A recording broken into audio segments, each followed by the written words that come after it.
Hi, I just want to thank you for joining me for my 5th instructional video. And today I'm going to be talking about how to read poetry by a fireside in an apartment without a fireside. So there are a number of different steps you've got to take in order to read poetry by a fireside in an apartment like this one.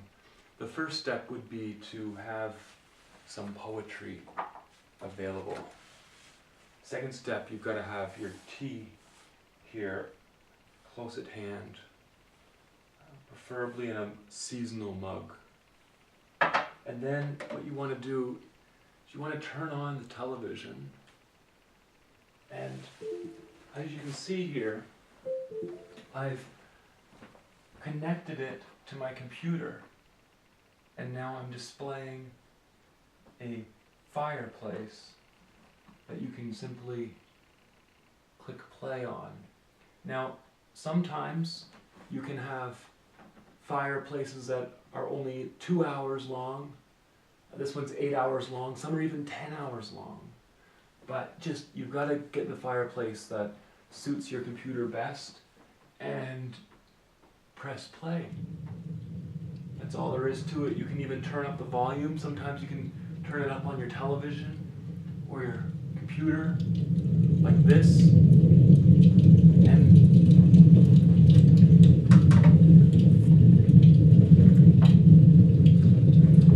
if you need to get warmer, you can always move closer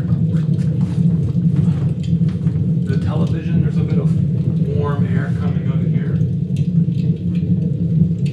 and you can read your poems. This is from the volume At the Edge of the Chopping. There Are No Secrets by John Thompson. His poem Wife. Your hands peeling and kneading the dough. The work comes up from the thighs and hips through the lean shoulders.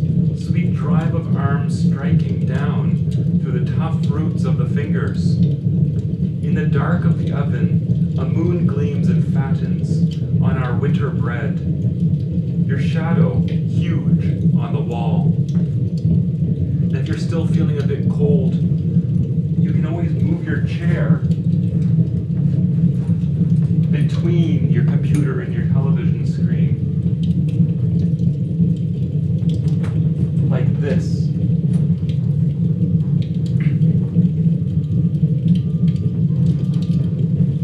So I'm going to read another poem.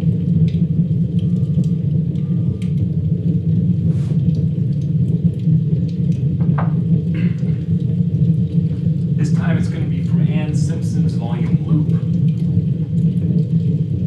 1st of July. And for my American audience, just a reminder, the 1st of July is Canada Day. We nearly missed it.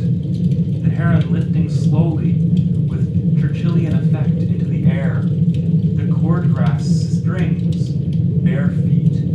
Wind loosens the heart with only a gust. It stands open to the endlessness of ocean, to wild roses by the road leading away into a pale unwinding.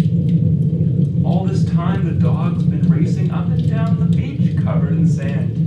A few people stand in silky water to their waists, not moving. Something breaks us in half when we least expect it. Latch the heart when you go out, or it'll keep on banging.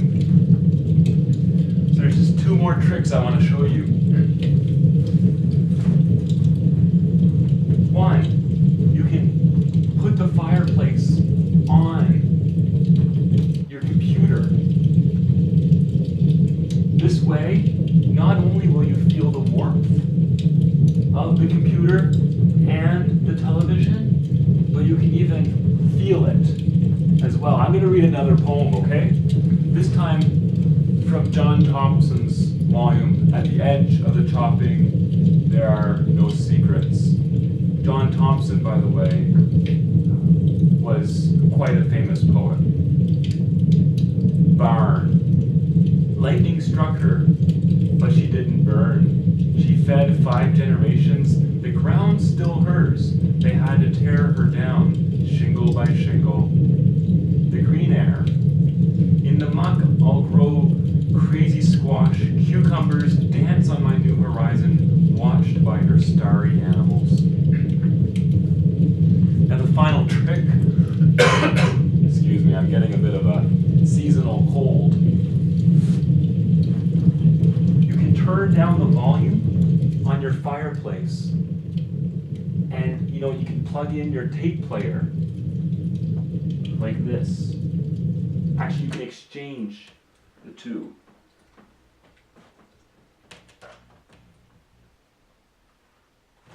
And while you're enjoying the fire, you can enjoy a little bit of music too.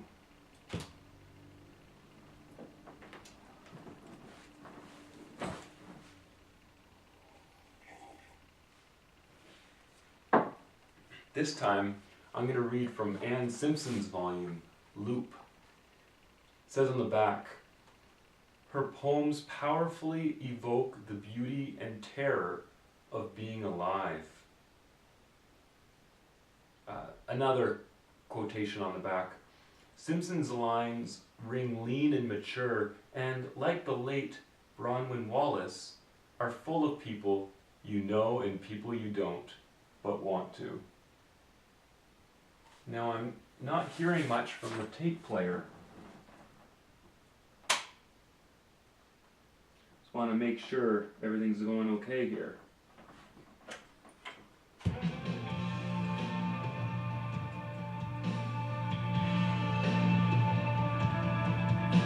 Much better.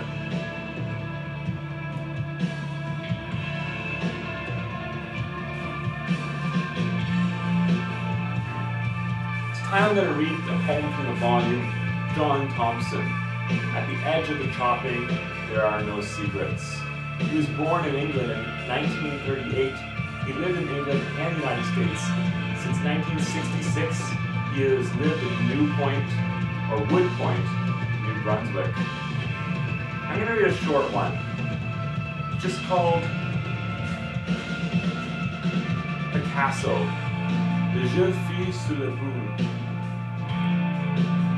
A pale white horse crops the sky. A slender girl, arms curved up into the clouds, stands on the world. Something she does not notice is caught between her hands. Her body light blue, something caught between her hands. A child's head, a bowl of apples, a flake of the sun. In the sun,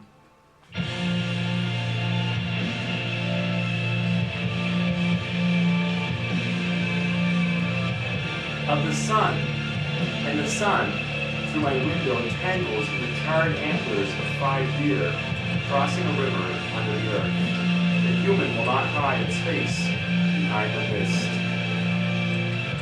Now, for those of you who are non-fiction lovers, you can read Jackie Rule's book, The Technological Society, called by Scott Buchanan, The Effort of a Contained Intellectual Explosion, that deep recognition of the tragic complication has overtaken contemporary society.